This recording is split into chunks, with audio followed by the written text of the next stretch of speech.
Sayfullo Saipov, the terrorist who killed 8 people by driving a truck into a bike path in New York City 6 years ago, was given 10 life sentences plus 260 years in prison on Wednesday. U.S. District Judge Vernon Broderick called the conduct in the case among the worst he had ever seen. Saipov, an Islamic extremist, was convicted of all 28 counts brought against him in January, including murder in aid of racketeering and providing material support to the Islamic State of Iraq and al-Sham.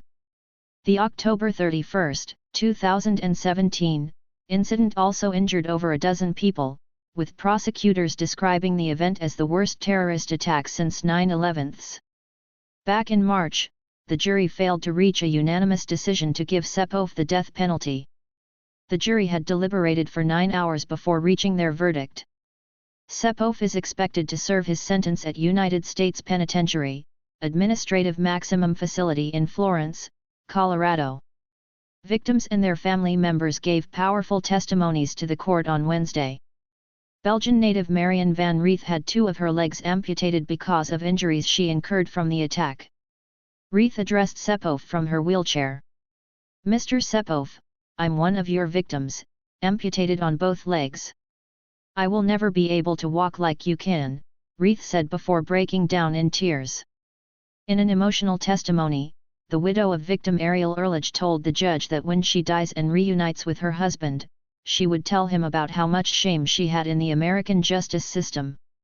"Saipov, your God thinks you're a coward because you didn't kill yourself when you killed them," Gabriela Perea said to the convict. "And if you want to make him accept you and love you, go kill yourself." Survivor Rachel Farn told Saipov that his actions did not serve Allah. "You say you don't regret. You say it was on purpose. Is that true? I want to know why, how I can fix you, so I can figure out how to fix the world," Farn said, adding that Allah still loved him despite his sins. "Despite all that has been said and done, despite how you distorted his name, he still loves you, and shows you mercy. He has rewarded you with the greatest gift of all, life," she added.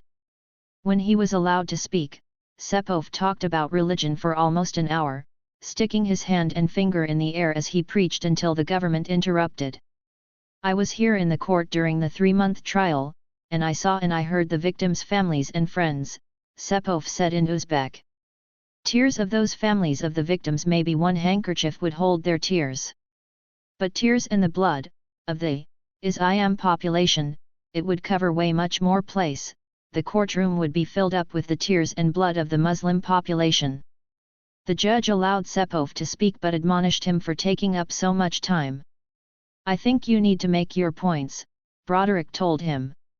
During the sentencing, the judge said the unrepentant nature of the defendant made the case one of the worst he had seen. "You do not care about their pain and suffering," the judge added. Broderick ordered Saipov to pay $28,000 and said that the convict chose to be radicalized by ISIS.